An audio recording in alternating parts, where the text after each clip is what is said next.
চলে আসলাম আমাদের barbecue নাইটের full video নিয়ে। 2023 সালের শেষ সময়টুকু কেমন কেটেছিল আমাদের তা নিয়ে থাকছে আজকের ভিডিও। চিকেনটা আমি 3 ঘন্টা আগে ম্যারিনেট করে ফ্রিজে রেখে দিয়েছিলাম যেন সবগুলো মশলার সাথে ভালোভাবে মিশে যায়। তারপর ছাদে গিয়ে দেখলাম আমাদের পাশের বিল্ডিংয়ে ওনারা খুব সুন্দর করে খাওয়া দাওয়ার আয়োজন করেছে। আমরা দাঁড়িয়ে একটু দেখার চেষ্টাও করেছি যে ওনাদের মেনুতে কী কী ছিল। অন্যের খাওয়া দাওয়ার দিকে নজর দেওয়া বাদ দিয়ে আমরা নিজেরা বারবিকিউ করার জন্য চলে আসলাম।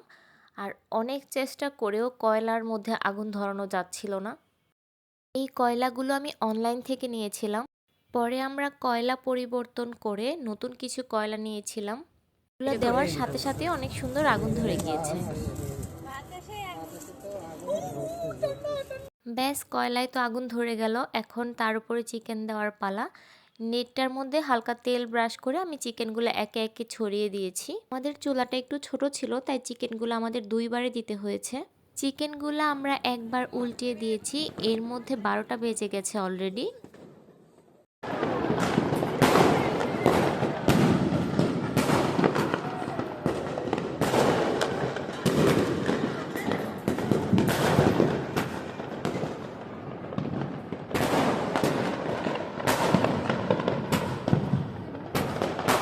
আতশবাজিটা আমি সবসময় অ্যাভয়েড করি, কিন্তু তারাবাতিটা আমার অনেক বেশি ভালো লাগে, তাই আমরা এগুলা কিছু নিয়ে এসেছিলাম। ছাদে অনেক বাতাস ছিল তাই মোটামুটি যুদ্ধ করে মাত্র একটাই জ্বালাতে পেরেছি।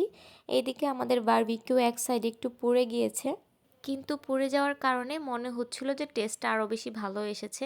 অরিজিনাল বারবিকিউর যে ফ্লেভারটা সেটা পাওয়া যাচ্ছিল। তারপর আমরা আরও কিছুক্ষণ ছাদে ছিলাম।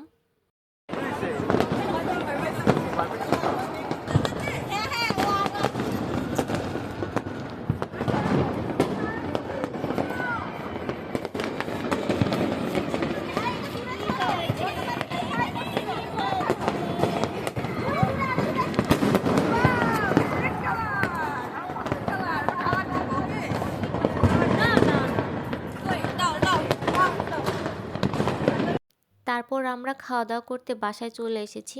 বারবিকিউ চিকেনের সাথে আমি নান রুটি বানিয়েছিলাম।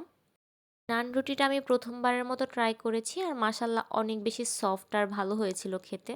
সাথে আমরা সালাদ আর কোকও রেখেছিলাম, কিন্তু কোকটার ভিডিও ক্লিপ নেওয়া হয়নি। তারাবাতি তো মাত্র একটা জ্বালিয়েছিলাম, বাকিগুলা জ্বালানোর জন্য আমরা চলে গিয়েছিলাম বেলকনিতে, কারণ ছাদে অনেক বেশি ঠান্ডা ছিল। আলহামদুলিল্লাহ, এভাবেই আমাদের নতুন বছরের শুরু হয়েছে, আর আশা করছি বছরের বাকি দিনগুলোও যেন ঠিক এরকমই সুন্দর যায়।